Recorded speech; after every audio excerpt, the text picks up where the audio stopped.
17. No matter how many women Elvis Presley has had in the past and no matter how many he may have in the future, it is clear there is only one woman to whom he will always have a strong romantic attraction. And that woman is petite, sophisticated Priscilla Bewley Presley. They both had genuine love for each other.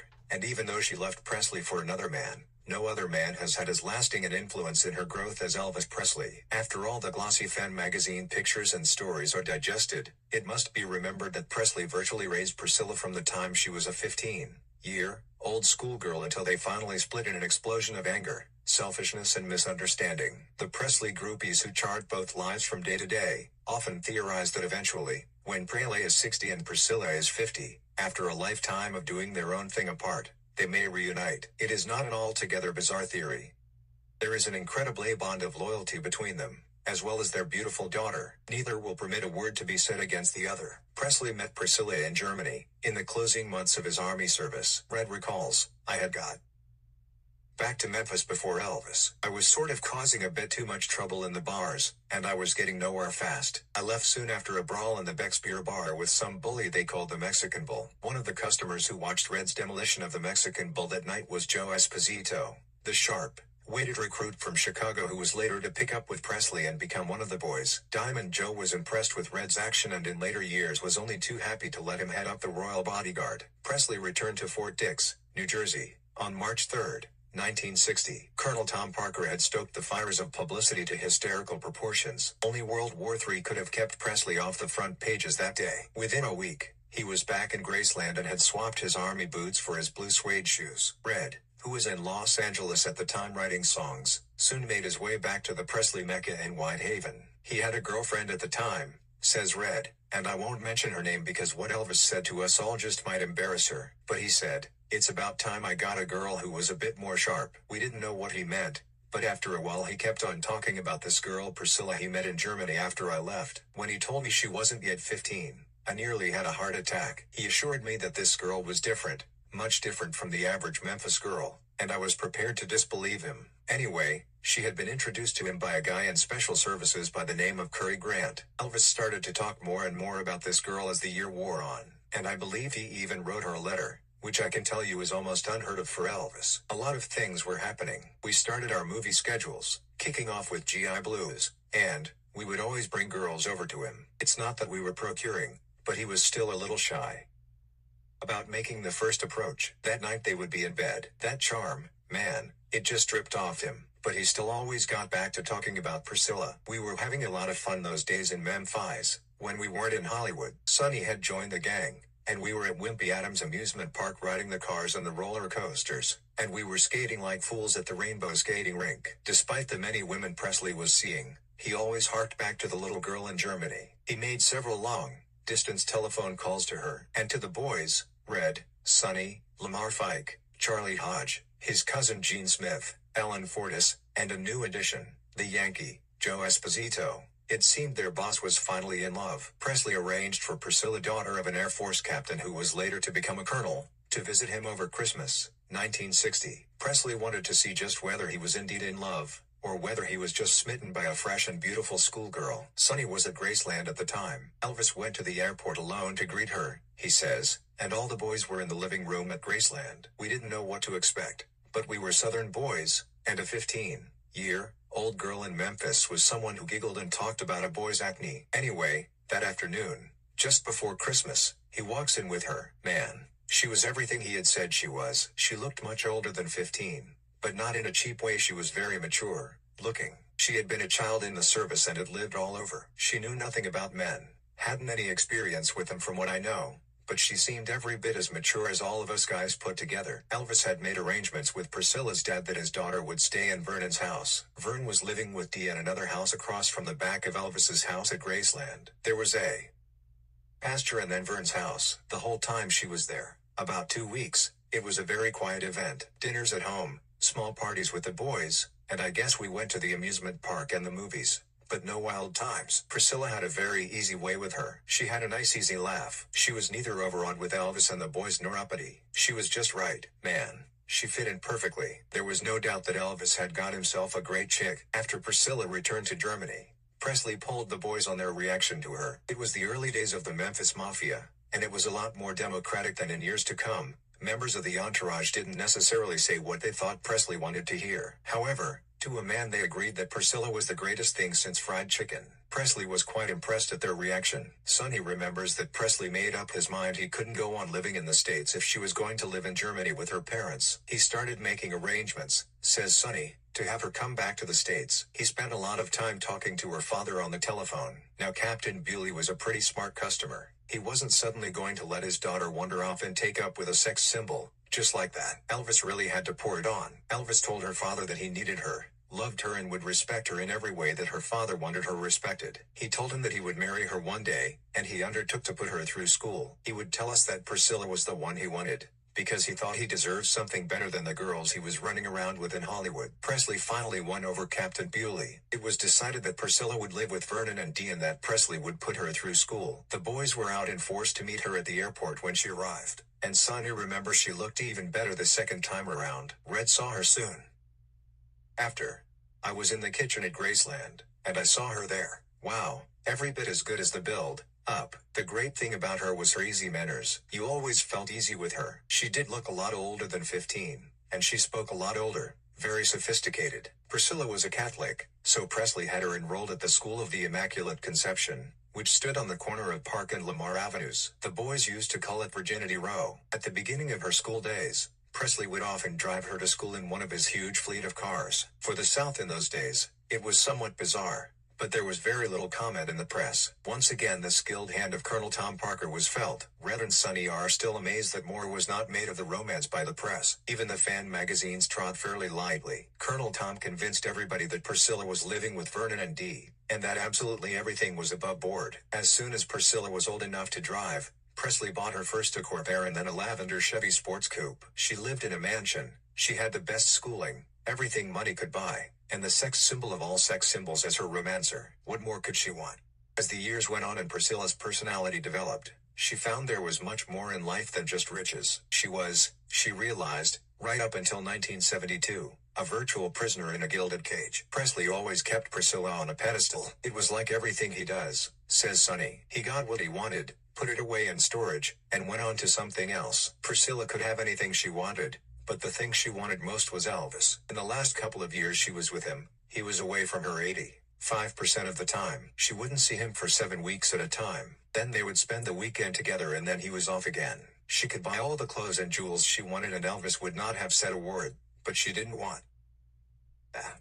She was not a heavy spender when you think of other girls who have been around him. She just wanted a normal life. But toward the end, Elvis's life consisted of staying in bed all day getting swacked out of his head. There were times when we wouldn't see him for a week. He would just stay up in that room taking downers, watching television, and watching the closed-circuit television which covered the entire house. She didn't want that kind of life. Toward the end she wanted to do something with her days, get out and enjoy life. She didn't want to stay in a hotel room all day or the bedroom of Graceland all day, asleep. But in earlier days, Presley lived with genuine vibrancy, even if it was helped along by popping a Dexedrine here and there. He had a lovely, irresponsible lust for life that never seemed to be satisfied. He was romancing several ladies in Hollywood on his various movie assignments, and he would even play a little in Memphis. The Memphis Mafia hung out in the back room of a place called Chenault's. It was especially cordoned off for them and there was plenty of action. Red remembers that Presley couldn't care less about his various girlfriends knowing about each other, but he was always careful never to throw up anything in Priscilla's face. He says any suggestion that he was playing around was fiercely denied by Elvis. Later on, when the gossip columnists started picking up stuff, a lot of which was true, he would just deny it outright and call it all publicity and lies. He was very convincing, because by the time the columnists got onto a story about a girl he was seeing, he would be back in Memphis, and he would turn it around that these columnists had him out with a girl while he was at Priscilla's side. When she was younger, I guess she swallowed it, not so much later on. But in those days when he was with her and not running around Hollywood, he was very attentive, very affectionate. Those early times at Graceland are thought of as in the life of the Memphis Mafia. Pray the best years Lay was making up to $3 million a year, and he was going to make sure it was spent on fun for him and the boys. Red and Sonny remember those years before he married Priscilla as Presley's cowboy period. It was the beginning of some very bizarre buying habits. Well, says Red with more than a hint of nostalgia in his voice, it started off with Elvis buying Priscilla a horse. Now she didn't have anyone to ride with, so Elvis bought his cousin Patsy Presley a horse so she could ride with her. Then he bought himself one, And when he saw us looking on forlornly at them riding horses, he decided we all should have horses. He bought every one of us a horse. Graceland had only 13 acres, and when Red once accidentally ran Presley down on horseback and dislocated cartilage in his chest, Presley decided it was time to get a special place for the horses so they could ride them without running each other down. He found a nice little place across the Mississippi border, not too far from Graceland. It was a beautiful estate of 150 rolling acres, owned by a local rancher named Jack Adams. He paid in excess of $500,000 for it. It had a gleaming lake with tributaries running off it and picturesque bridges, the works. Now, says Red, he decides we all should have chaps and cowboy hats, and we were going to be ranchers. We had to have cattle, so he bought some cattle that were developed by King Ranch. He didn't know how valuable they were, but they were really prime cattle. Now every ranch has to have a truck, so he bought a Dodge truck. Then all hell broke loose. He started buying trucks for everybody. All the boys, El Caminos, I think Sonny remembers the price they all had these ranch trucks. Rancheros, Camaras. $97,000 worth of trucks in one buying spree. When word spread about this, there were truck salesmen lined up outside the ranch. He called the ranch Rising Sun. Outside of the place there was every kind of salesman in the world. We would try to stop him from walking outside, literally try to force him from going out there, unless one of us was with him, because sure as hell he would buy something from them, all cash. He would sign for it and say, "Give the bill to Ma Daddy." I remember one salesman there had a great big 3-stall truck you could haul horses in. Anyway, a guy comes down to survey the place, a very quiet kind of guy. He was just going about his business, and Elvis looks at this 3-haul truck that he had no use for. He said to this surveyor, who he had never laid eyes on before, "You like that truck?" The surveyor looks up sort of sleepy-eyed and says, "What?" Elvis just gestures to the salesman to make out a slip, and he gives it to the guy and says, "Take it, man. It's yours." The surveyor nearly dropped dead on the spot. I think he sold it for cash the next day. Sonny continues, Alan Fortas tells me of a funny anecdote. They are standing in front of the ranch, and all these truck salesmen are there. Elvis goes out with Alan Fortas. He looks at all these trucks, and he says to Alan, "Take your pick," pointing to these ranch trucks. Alan replies, "But I already have one." Elvis then looks across at a salesman, who he doesn't even know is the salesman. "Well, give it to him," and Alan says to him, patiently, "But he's got one, too." So Elvis looks at Alan as if he is nuts and says, "Well, hell, man, find some son of a bitch to give it to." It was going on like that all the time. Show him something and he would buy it for someone. Now it didn't stop there. The Memphis Mafia, 10 strong, led by Red and Sonny, would be at the ranch all day, racing their horses, drag racing their ranch trucks, and keeping their spirits high with the little white pills Presley would generously dispense. But the tragedy was they had to go home at night and leave behind this fabulous toyland. Red relates, Elvis, when he was at the ranch, would stay in this very nice, very comfortable brick cottage in the northwest corner. Now for some reason one of the salesmen standing outside grabbed him and somehow sold him a trailer. Not an ordinary trailer, a beautiful 3-bedroom trailer that was more a house than anything else. In those days, in the middle 60s, I guess it cost over $15,000. Well, that started it. We all got trailers. In no time he had bought 8 trailers, at a tremendous cost, and they were all lined up in a row. Then he had a guy come out and put concrete under them and connect gas lines to them to make them permanent. We all moved in. We stayed at the ranch for days at an end. Some of us moved our wives in. It really was sensational. We raced horses all day, played at target practice with all his guns. Elvis had a beautiful gold Palomino horse, which he called Sun. And to see him all pilled up riding that horse was like watching Lee Marvin on the horse in Cat Blue. It was a scream. Long before communes, man, says Sonny, Elvis wanted us to have a commune, a place where we could have all the fun in the world and not be bothered by anyone. He wanted to have a sort of Garden of Eden, just an ideal community. He was very happy there, and so were we. Red remembers that after the horse buying spree, the truck buying spree, and the trailer buying spree, Presley decided he needed a tractor. At first he got a small tractor, but that wasn't powerful enough. Then he got a full-size farm tractor. We would put a saddle on the tractor and ride it around like madmen. Often a rider would get bucked off the saddle, and we would all have to run after the tractor, which had suddenly become a driverless runaway machine. We were all pilled up and slightly crazy, but there was nothing bad going down. If ever we were Elvis's disciples, then it was during that time just before he married Priscilla. Priscilla seemed to love the action and she liked all the boys. In July 1961, Red married his wife, Pat. Elvis came to the wedding half an hour late, and even then, at the wedding, he came loaded up with 2 in his waistband. Red says, but we all thought it was a bit of a joke. Anything he did, we laughed at. Guns. The spending sprees never let up, with Presley always paying cash. His old man, Vernon, would just gasp when he got those bills. Elvis would laugh and say, hell, man, there is plenty more where that came from. 9.99.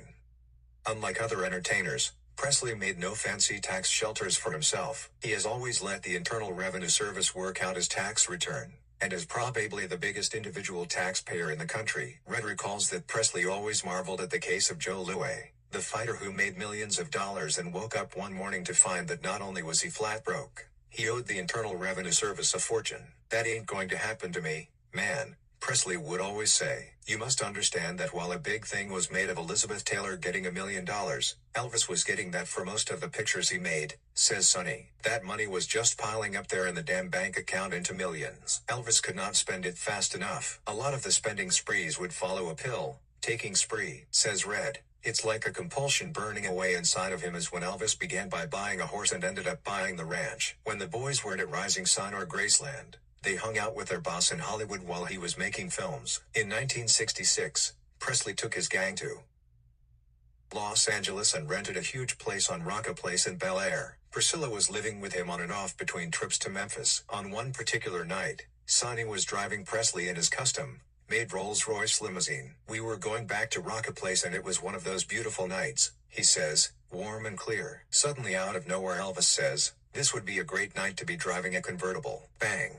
That was it. Now, it was in his mind to buy a convertible there and then. He tells me to turn around and go over to the Hillcrest Motor Company on Wilshire Boulevard in Beverly Hills. We get out and there is this beautiful solid black Cadillac convertible. Elvis had it in his mind that he wanted a baby blue one. The dealer didn't have one, but he referred us to another dealer, Lou Ellers, further down on Wilshire, near Fairfax. Elvis got out and walked to the sales office while I parked the car. When I parked the car, Elvis was coming out of the sales office, and he came up to me as I was passing this gleaming black Eldorado convertible. Elvis said to me, what do you think of that one, Sonny? And I said, God almighty, that is beautiful, that is beautiful. It was polished and gleaming in the night light, and I thought that was the one maybe he chose to buy. Then he walks over and hands me a set of keys and said, it's yours. I backed away and said, no way, boss, no way. Oh, no, I don't want you to do that. Elvis just kept on laughing and saying, come on, Sonny, I want to give it to you. I told him and I could hardly speak because I was getting emotional and there were tears in my eyes. I said, it seems like you're always giving things to us. We're always taking and never giving nothing back in return. He said, you're giving when you don't know you're giving.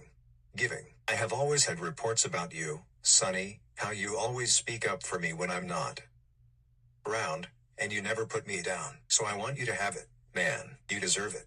I ended up accepting it. It was a beautiful car. Elvis then canceled his baby blue convertible and got a solid black one instead. I guess a baby blue one would be nice, but a car should always be black or white. Elvis had got out of the pink stage and he only wanted blacks or whites. All the boys agreed with him, which was just as well, because the next day all hell broke loose again. He bought Red a black convertible Eldorado, Alan Fortas a white Cadillac convertible, Jerry Schilling a white Cadillac convertible, Larry Geller, the hairdresser, a white Cadillac convertible, Richard Davis, his valet, a white Cadillac convertible, Marty Lacker, who helped Joe Esposito as foreman of the gang, a four-door Cadillac sedan, and Joe Esposito, the only one who broke the black-white barrier, a maroon Cadillac convertible. Presley paid cash for them, and the gift taxes, giving them out as if he were giving away autographs. The next day at Rocca Place, Sonny remembers, was chaos. Everybody was talking about their cars. There were some tough guys up there, but I saw a tear of emotion in every one of those guys that next day. Now on this occasion I don't think it would be fair to say that Elvis gave out all those gifts because he was bombed on pills. It was a genuine, generous gesture, a beautiful gesture. I remember him saying, man, when we were all poor kids in Memphis, there wasn't one of us who didn't say that one day we would have a Cadillac convertible. It was our dream. Well, now we have our dream come true.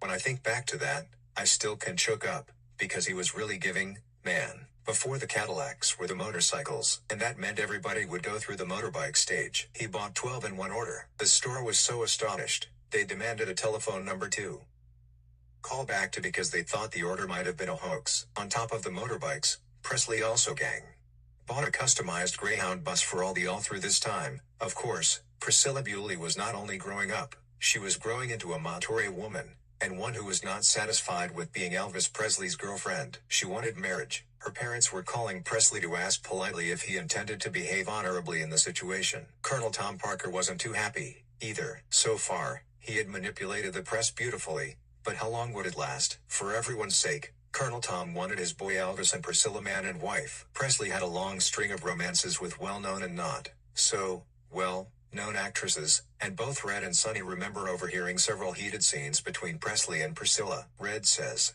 they had fights, like any normal couple, but she had a mind of her own. She had suspicions that he was running around with other women, but she never really caught him in the act. She was not going to be made a fool of, I can tell you. Sonny remembers a battle royal in the rented Bel Air home in Rock Place. It was about the same time that Elvis was buying us cars and things. I always got the feeling that in the early days, Priscilla didn't like us hanging around as much as we did. She never said anything, but I guess she had arguments along the line that he spent more time with the boys than with her. Anyway, this argument was a beauty. He was ranting and she was really screaming. We were about 3 bedrooms away, but you could hear furniture and things falling all over. Elvis comes out, and he is extremely calm for someone who has been ranting and raving. He said quietly, I just told her to pack all her stuff and get the fuck out. At this time he is helping her pack, throwing her clothes out of the closet onto the floor. Well, she is all packed and he walks in and says to her, now unpack. God damn it, you are not going anywhere. He told us later that women can get you by the balls, you know. He could make a person feel very insecure with that sort of stuff. He did it with us all the time, making you think that you were not in as tight as you might have thought you were. It was a reverse psychology thing. Both Red and Sonny believed that to some degree Presley was keeping Priscilla off balance so she would get acclimatized to the treatment when they got married. There is no doubt in either man's mind that Presley intended right along to get married, although, like most men in his situation, he was in no great hurry. The boys never really got close to Priscilla. Not that she was standoffish. She wasn't. She was extremely pleasant, but they respected her position, and also they didn't want to exaggerate their already noticeable presence to a woman who perhaps couldn't be blamed if she wanted more of Presley to herself. Besides, the boys were simply having too much fun. When Elvis first took over Graceland, says Red, there was a ritual that every New Year and every July 4th, he would put on these fireworks displays. Actually, they weren't so much displays as they were fireworks wars. 99.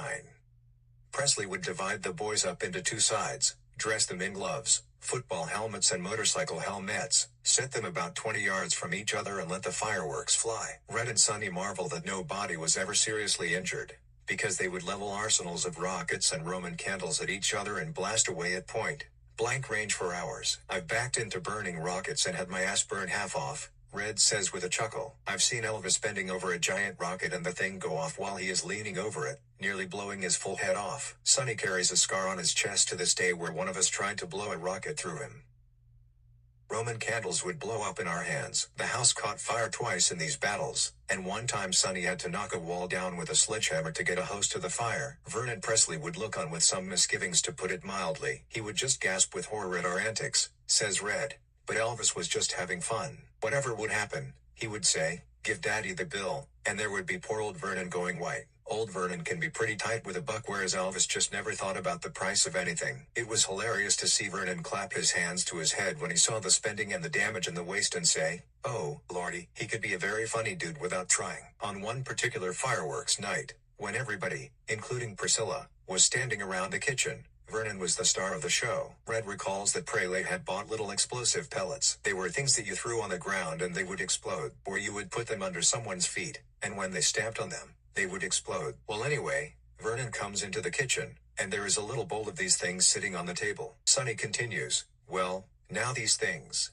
I guess, in all these different colors look a little like M&M candies. Anyway, Vernon is standing there and talking to us important like and reaches behind him. He was making some serious point, and he threw them in his mouth, thinking they were candies. Well, man, you should have seen it. He chomped down on these little bitty things, and they exploded in his mouth. Man, the look on his face. He didn't know what was happening to him. First this explosion inside his head, and there is smoke boiling out of his mouth. He could not speak, his lips had been numbed by the shock, and he still doesn't know what he did wrong to deserve all this. When we found he wasn't hurt bad, just in shock, we died laughing.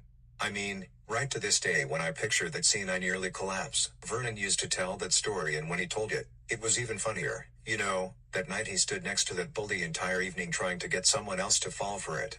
but nobody did. The fireworks wars, like the fairground and the skating rink, were opportunities to play out teenage fantasies that Presley could never afford when he was younger. One such fantasy, according to Red, is the compulsion to knock something down or smash it to pieces. I remember after we all moved out to Graceland and to the farm across the Mississippi border, there was a nice, neat wooden house, 3 bedrooms, built into the northeast corner of Graceland. This is where his uncle Travis Smith, the gatekeeper, used to live. Well, as soon as Elvis got these trailers for everybody, he just got it into his mind that he was going to wipe the cottage off the face of the earth. There was no reason to, because it was a real nice house, but Elvis said it had to go. 99.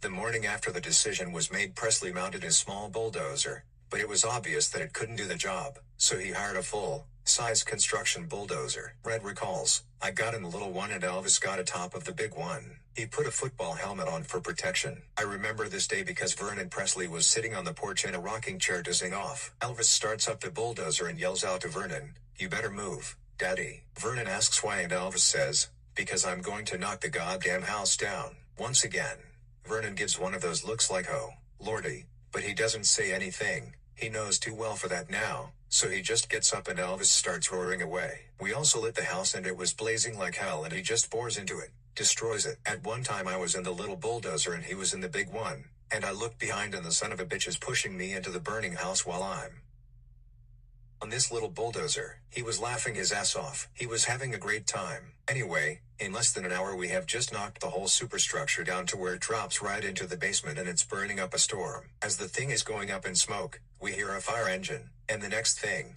this fireman sticks his head over the fence and asks what in hell's name we think we're doing. Elvis looks up at him with a look on his face which says it was a damn fool question to ask and says, "We're burning down a house." And the guy says, "How did you do that?" And Elvis says, "With a damn match." Now the fireman wants to know why Elvis hadn't informed the fire department about our little fire, and Elvis ends the argument by telling him, "Fuck you." That was the end of the house and the argument. He had satisfied his fantasy. Dave Hebler recalls that Presley had told him many times of a similar fantasy. He told me that one thing he would really like is to get one of those big cranes with a big wrecking ball and just demolish a giant building. He really wants the power to build and to destroy at his whim. In Hollywood mansions, movie locations, Graceland and the big spread in Mississippi, Presley and the Memphis Mafia were acting out the childhood dreams that they had nurtured for years. Finally there was money, homes, horses, cars, tractors, fireworks and guns to make it all a reality. There were very few cross words, and everyone got along as one happy family. Presley did have his outbursts of temper and his eccentricities,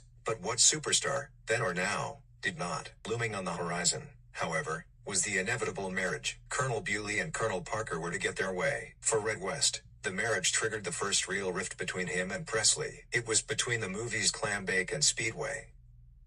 And I was living in Beverly Glen in Los Angeles, says Red. I was doing stunts and fight scenes in the movies for Elvis when we were told about the wedding. As always in these things, there was a meeting, and I was called at my house and we were all told to get ready to go to Las Vegas for the wedding. We all flew down, together with Marty Lacker and Joe Esposito, who were handling the business side of movies for Elvis, Lamar, Charlie Hodge, Gene Smith, Richard Davis, Vernon and Dee. We all check into the Aladdin Hotel in Vegas. I brought my wife, Pat, along too. Anyway, we're sitting around waiting for the call from Joe Esposito, who was in touch with the colonel, who was making the arrangements.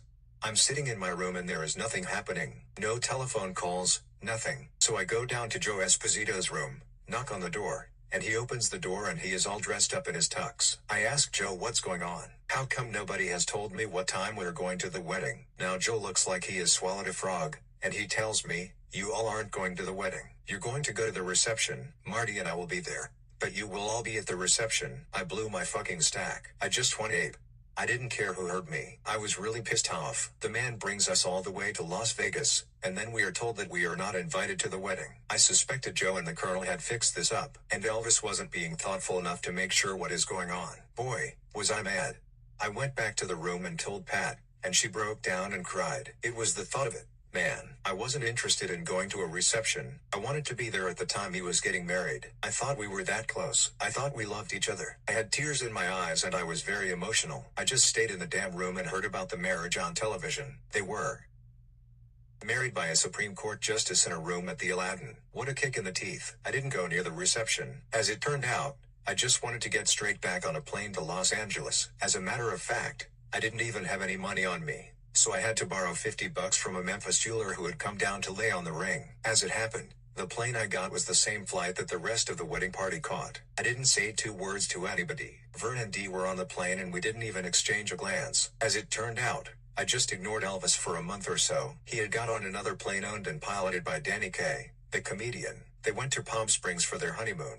Joe Esposito and Marty Lacker were Elvis's best men. I have nothing against either of those guys, but right then I felt like decking them. I couldn't help feel there was something behind it. Somehow, I couldn't help feel there was some kind of a conspiracy behind the whole thing. I don't know who did it. All I know, I was very hurt. Sonny was in Los Angeles at the time working on a movie, and I know he felt it was a pretty lousy deal. You know, coming from the South and seeing as how I thought I was important to Elvis, it was a big thing in my life. It was like not getting invited to your brother's wedding. I was sullen for a few days, and I called Charlie Hodge at the hotel where they were all staying. Charlie had joined up with Elvis by now and I'm on the phone saying, "Who organized the damn thing? What went on?" Anyway, Charlie don't know nothing, but Elvis is sitting there while I'm talking and he gets on the phone. "What the hell's going on, boy?" He starts in like that, and I yell back at him, "What the fuck you mean, boy?" We were at each other, and after a while we both calmed down and we agreed to cool it and talk again later. It was then that I did a stint working stunts on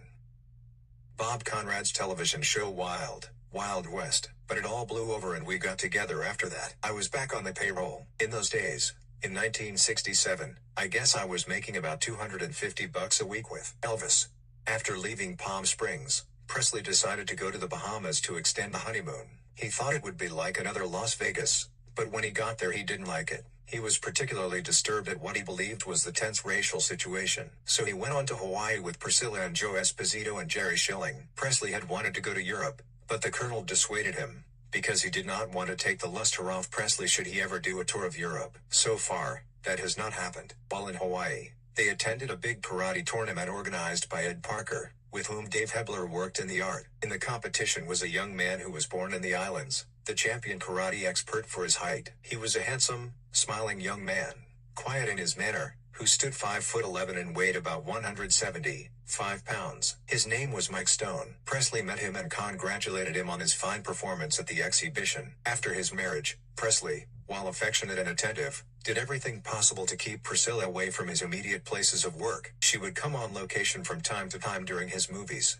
but the handsome young superstar had a lot of extracurricular activities to take care of. There was a romance, both light and heavy, on virtually every film that Presley made. He would give the girls the cold shoulder whenever Priscilla was around, says Sonny, and he gave Priscilla a lot of respect. But there is no doubt that Elvis wanted to have his cake and eat it, too. In the beginning of Las Vegas and the tours, often the wives would be along. For instance, in Vegas on, say, a 4-week engagement, the wives would come down for the opening weekend and then every weekend until he closed. Perhaps they would stay around relaxing for a few days after the close, too. Priscilla was there with the wives and girlfriends. They were around quite a bit, but toward the end of their marriage, 1971 to 1972, Elvis cut it down just so the wives and girlfriends were there at opening and closing. Then he cut it down to the opening, and there were times when he wouldn't bring Priscilla out at all. When Priscilla didn't come, neither did the other wives and girlfriends. No woman, no matter who she is married to,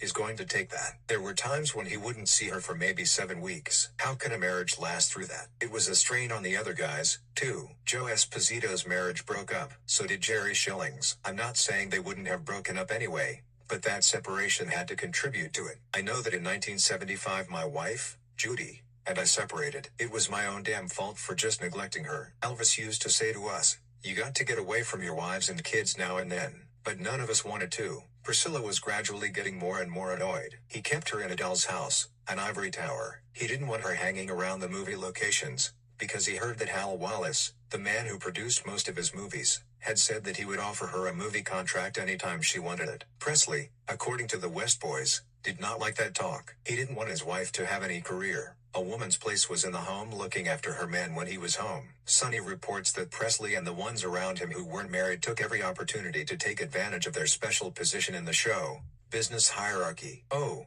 hell, man, before I got married, I was into all that running around with Elvis. We had girls coming out of our ears. It's not very hard when you say you work for Elvis. God, the offers I got from women were incredible, and sure I took advantage of it all. Priscilla knew Elvis was playing around, and she knew the boys were playing around also. I remember one time, in 1970, we had a bunch of girls down at his place in Palm Springs. After about 3 or 4 days of this carrying on together, we split to Las Vegas. Now Priscilla and one of the wives went down there for a few days a week or so later, and naturally, like all women, they go through the mail. First of all, there is a letter to Elvis saying thanks for the great 3 days. It was great.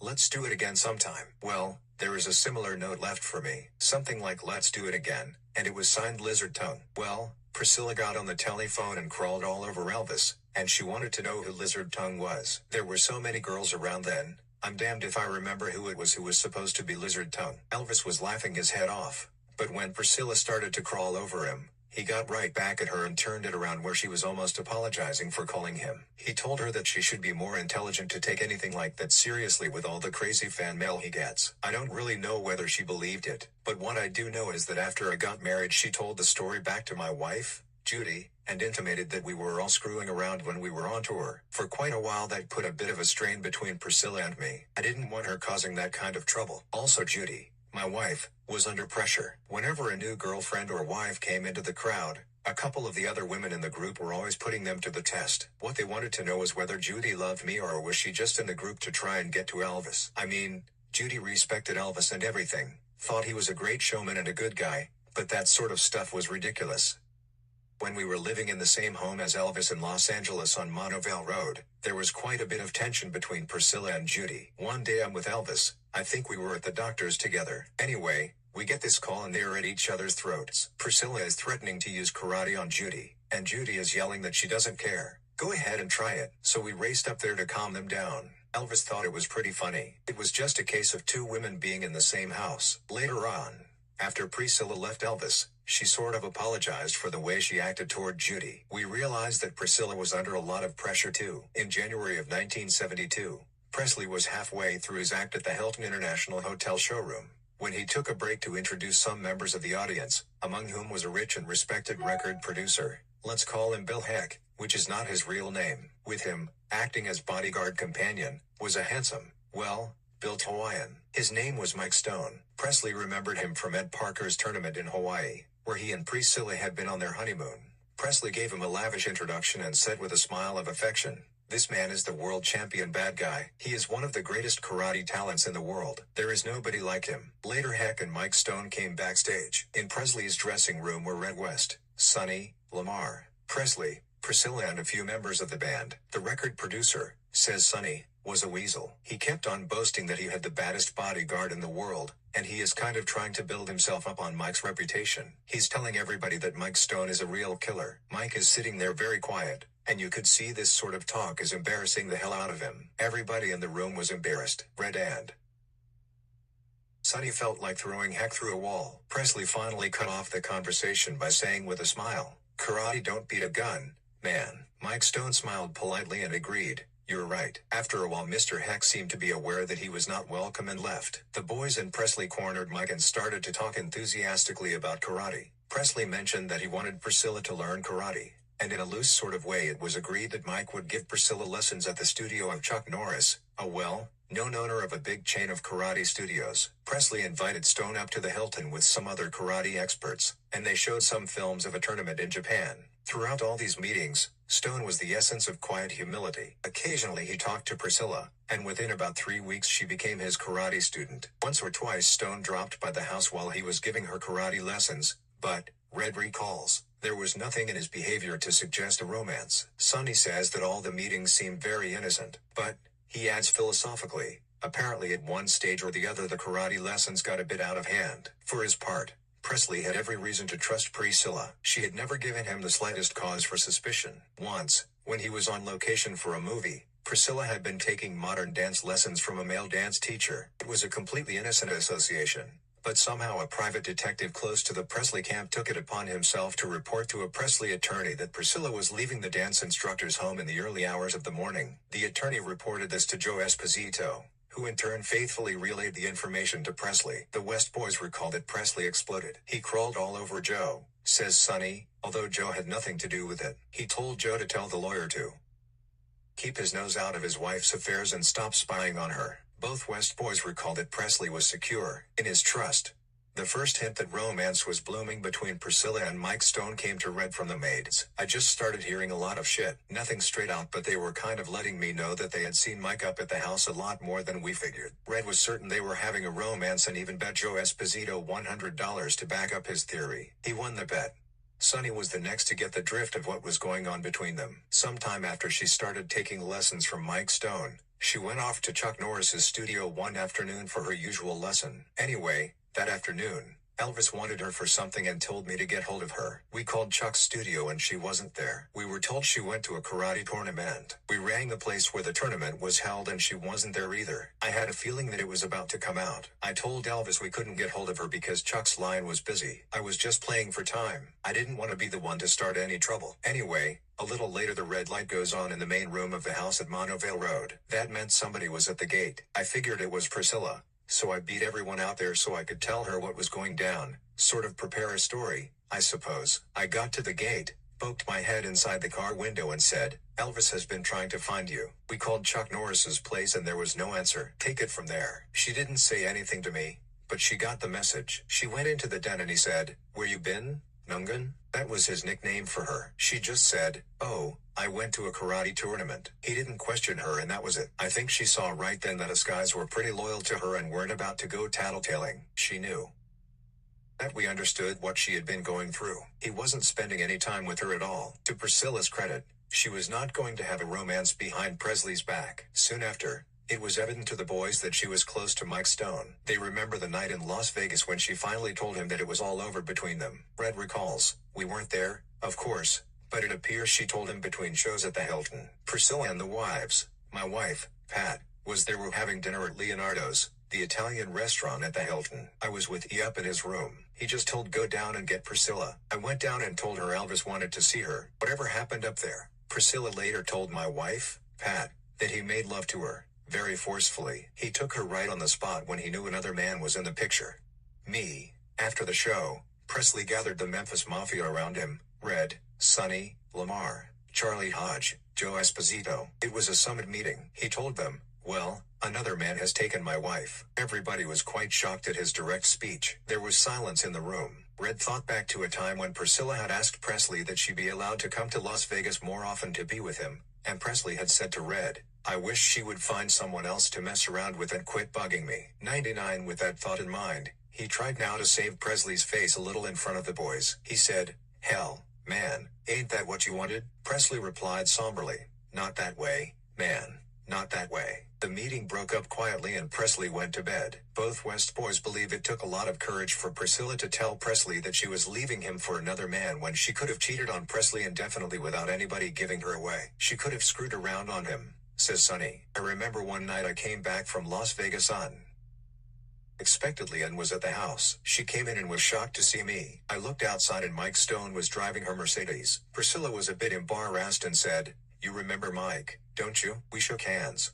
She knew that I knew she was going with Mike, and she knew I hadn't informed on her, so she was secure. If she had wanted, she could have kept up that double life as long as she liked, but she was upfront about it. She didn't want to make a fool of Elvis. I liked her for that. Actually, although Priscilla had told Presley she was leaving him and that another man was involved with her, she did not say who the man was. Red remembers one time when he was talking to Presley about the problem of the split in his marriage. He was sort of thinking of where he went wrong, says Red. Her leaving him really shook him up. Believe me, he was saying to me, "Man, I tried to give her all the freedom I could. Sometimes a man and a woman have to have their own lives. I gave her all the time she wanted. I encouraged her to take those karate lessons from Mike Stone and everything." 9.39 It was then that Red looked quizzically at his boss. "Man," he said, "don't you know that Mike Stone is the guy she is seeing?" Presley paled and was silent for a long moment. Then he said, "Goddamn." He was the last one to know. Later that year, in 1972, they officially separated, and in 1973,